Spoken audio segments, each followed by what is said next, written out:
अस्सलाम वालेकुम फ्रेंड्स, कैसे हैं आप सब लोग। उम्मीद करती हूँ सब खैरियत से होंगे। तो आज मैं शेयर कर रही हूँ आपके साथ बहुत आसान और बहुत ही मज़ेदार कड़ी की रेसिपी। ये लखनवी स्टाइल में बना के तैयार करेंगे। इसमें पकौड़े नहीं बनाते हैं, इसमें फुल्कियाँ डालते हैं। तो वीडियो को एंड तक ज़रूर देखिएगा, इसको ट्राई कीजिएगा। मुझे उम्मीद है आप लोग को बहुत पसंद आएगी।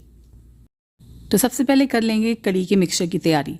तो यहाँ देखिए बोल के अंदर मैंने तकरीबन 400 ग्राम से करीब दही ले लिया था।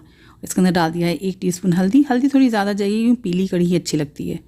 फिर डालेंगे इसमें टेस्ट के हिसाब से लाल मिर्च, ये मैंने आधा चम्मच डाली है। आधा चम्मच डाल रहा है खुशबू के लिए धनिया पाउडर। 1 टेबलस्पून के करीब इसमें जाएगा लहसुन अदरक का पेस्ट। फिर डाल देंगे इसमें बेसन, ये मैंने 1/3 कप के करीब लिया था। अब बेसन और दही को ना आपने बहुत अच्छे से मिक्स करना है। बेसन की गांठें या दही की गांठें बिल्कुल भी नहीं होना चाहिए, बिल्कुल स्मूथ मिक्सचर ही बन के तैयार हो जाना चाहिए। तो ये देखिए मैंने अच्छे से इसको विस्कर की हेल्प से फेंट लिया है। आप चाहें तो ये स्टेप मिक्सर ग्राइंडर में भी कर सकते हैं। फिर डाल देंगे इसमें पानी। तो पानी जो है ना मैंने इसमें तकरीबन 1 लीटर डाला था। तो पहले ये मैंने आधा लीटर डाला है। सब चीज़ों को अच्छे से मिक्स कर लिया है और साथ ही साथ मैंने इसमें फिर आधा लीटर और डाल दिया था। खुशबू के लिए इसमें हम डाल देंगे दालचीनी का 1 टुकड़ा, 1 तेज़पात और 1 काली इलायची। इन सारी चीज़ों को मैंने दोबारा से मिक्स किया है। अब इसको पकाना शुरू कर लेते हैं। तो फ्रेंड्स, कढ़ाई में डालने से पहले आपने इस मिक्सचर को ना दोबारा से चला लेना है, क्योंकि बेसन जो है ना जैसे ही आप इसको रखते हैं ना 1-2 मिनट भी वो नीचे बैठने लगता है। और कढ़ाई में डालने के बाद फिर मैंने गैस को ऑन किया था। कढ़ाई गर्म नहीं होना चाहिए। और अब आपने हाई फ्लेम पे आपने इस कड़ी को उबालना है। जब तक कढ़ी में एक उबाल नहीं आ जाता है आपने मुस्तकिल इसमें चम्मच चलाते रहना है। रीज़न वही है कि बेसन जो है ना नीचे बैठ जाएगा, और अगर एक बार बेसन में गांठें पड़ गई और कड़ी पकने लगी तो फिर वो बेसन की गांठें टूटेंगी नहीं। तो देखिए अच्छे से कड़ी में उबाल आ गया है। अब फ्लेम को लो कर देंगे और इसको तकरीबन 35 to 40 मिनट्स के लिए ऐसे ही हल्की आंच पे पकने देंगे। बीच बीच में 1 से 2 बार चम्मच चला लीजिएगा। और इस बीच जो है ना तकरीबन आधा घंटा गुजर जाने के बाद मैंने यहाँ पे देखिए जो हमने फुल्कियाँ बनानी है ना उसकी तैयारी शुरू कर दी थी। तो बोल के अंदर मैंने यहाँ पे 1 कप बेसन ले लिया है। साथ में डालेंगे इसमें थोड़ा सा नमक और थोड़ी सी लाल मिर्च, 1/4 टीस्पून ही लिए। इस तरीके से फुल्कियाँ ना अंदर से फीकी फीकी नहीं लगती हैं। अब आपने इसका ना एक स्मूथ बैटर बना के तैयार करना है। तो थोड़ा थोड़ा करके पानी डालिएगा। और ये मैंने देखिए अच्छे से ना फोक की मदद से इसको मिक्स किया था। इससे जो ना बेसन में गांठ नहीं पड़ेगी और अच्छा सा स्मूथ बैटर बन के तैयार होगा। तो यहाँ तकरीबन मैंने आधा कप के करीब पानी इस्तेमाल किया था। और ये देखिए इस तरीके से बिल्कुल ये फ्लोइंग कंसिस्टेंसी का ना ये बेसन तैयार कर लिया है मैंने। और ये बहुत ज़्यादा गाढ़ा नहीं है, ना ही बहुत ज़्यादा ये पतला है। और इसको भी हम 10 से 15 मिनट के लिए ढक के रखेंगे ताकि बेसन अच्छे से फूल जाए। तो ये थोड़ा सा गाढ़ा और हो जाएगा। तो इधर देखिए फ्रेंड्स तकरीबन 40 मिनट्स होने वाले हैं कड़ी को उबलते हुए। और आप ये देख सकते हैं ये अच्छे से थिक हो चुकी है। और अब इस पॉइंट पे हमने डालना है नमक। नमक हमेशा कड़ी में बाद में डाला करें, वो बेहतर रहता है, क्योंकि कभी कभी नमक की वजह से दही फट जाता है। तो वो चीज़ ना हो और कड़ी हमारी ख़राब ना हो तो आपने कभी भी नमक शुरू में नहीं डालना है, बाद में डालने वो बेहतर रहता है। टेस्ट के हिसाब से मैंने इसमें 1.5 चम्मच के करीब डाला था। इसको अच्छे से मिक्स करने के बाद ये कड़ी बन के रेडी हो चुकी है। अब जल्दी से फुल्कियाँ बना लेंगे ताकि हम गर्मा गर्म कड़ी के अंदर फुल्कियों को ऐड कर सकें। तो यहाँ बेसन भी देखिए अच्छे से फूल गया था, इसने रेस्ट कर लिया था। तो अब मैंने इसमें डाल दिया 2 चुटकी के करीब मीठा सोडा, जो खाने वाला सोडा जो होता है।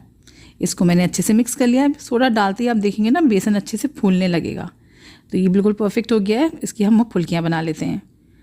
तो तेल को जो है ना मैंने देखिए गर्म करने रख दिया था। ये मीडियम फ्लेम पे अच्छे से गर्म हो गया है। तो छोटी छोटी सी जो है ना हमने इसमें फुल्कियाँ तोड़ लेनी है। चम्मच की मदद से या हाथ की मदद से, या आप जो है ना इसकी फुल्कियाँ बना लीजिए। मुस्तकिल फ्लेम को मीडियम ही रखिएगा, ना ज़्यादा लो करिएगा ना ही हाई करिएगा। लो फ्लेम करेंगे ना तो फुल्कियाँ तेल बहुत ज़्यादा एब्जॉर्ब कर लेंगी। और हाई फ्लेम होगी तो फुल्कियों का ऊपर से कलर तो चेंज हो जाएगा, लेकिन बेसन अंदर से कच्चा रह जाएगा। 3 से 4 मिनट तक फुल्कियों को टच मत कीजिएगा, वरना फिर फुल्कियाँ ना थोड़ी बिखर जाती हैं। जब हल्का से आपको नीचे से टाइट लगने लगी, हल्का सा कलर इसका चेंज होने लगी, तभी आपने इसके साइड्स चेंज करना है।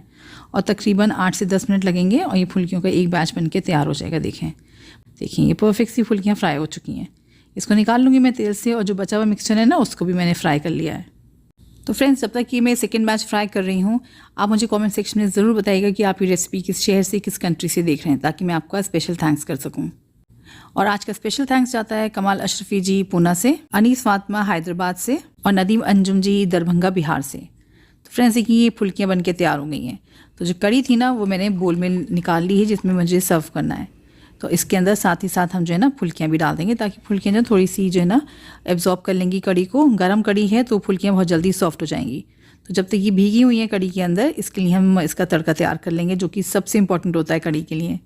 तो यहाँ पे देखिए पैन के अंदर मैंने तकरीबन 2 से 3 टेबल स्पून के करीब तेल डाल दिया था। ये वही तेल है जिसमें मैंने अभी फुल्कियाँ बनाई थी। तेल गरम है ये, तो साथ ही साथ मैंने इसमें एक छोटी साइज़ की प्याज को ना बारीक स्लाइस करके इसमें डाल दिया। प्याज का भगार करेंगे इसमें हम। प्याज को जो ना आपने मीडियम फ्लेम पे हल्का सुनहरा कर लेना है पहले। देखिए प्याज पे ना हल्का सा सुनहरा रंग आना शुरू हुआ है, इसका कलर चेंज होना शुरू हुआ है। अब इसमें हम डालेंगे थोड़े से साबुत मसाले। साबुत मसालों में मैंने यहाँ पे लौंग ली है, काली मिर्च, ज़ीरा, हींग और साबुत लाल मिर्च। इन सब चीज़ों को आपने प्याज के साथ अच्छे से मिक्स करना है और इसको इतना फ्राई कर लेंगे प्याज जो ना अच्छे से गोल्डन ब्राउन हो जाए। इतनी देर में जो खड़े मसाले डाले ना वो भी बहुत अच्छे से फ्राई हो जाएंगे। देखिए परफेक्ट सा प्याज पे कलर आ गया, तो गैस को बंद कर देंगे और इसको हम डालेंगे सीधे कढ़ी के ऊपर। तो कढ़ी पे डालने से पहले ना आपने एक बार फुल्कियों को ना दोबारा से मिक्स कर लेना है कढ़ी के ऊपर, क्योंकि फूल के जो ना ऊपर आ जाती हैं तो ये दोबारा से डिप हो जाएंगी कढ़ी के अंदर। और जो तड़का था ना उसके अंदर आपने थोड़ी सी कश्मीरी लाल मिर्च मिला लेनी है, इससे तेल का कलर खूबसूरत हो जाता है, तो कढ़ी जो ना देखने में अच्छी लगती है। खाना देखने में अच्छा लगता है तो खाने का मज़ा बढ़ ही जाता है। और ये देखिए माशाल्लाह हमारी प्यारी सी खूबसूरत सी कढ़ी बनके तैयार हो चुकी है। जैसे कि आपने देखा बनाने में आसान है और खाने में बेइंतहा ही लजीज। आप इसको वाइट राइस के साथ या फिर हाथ की रोटी के साथ एंजॉय कर सकते हैं।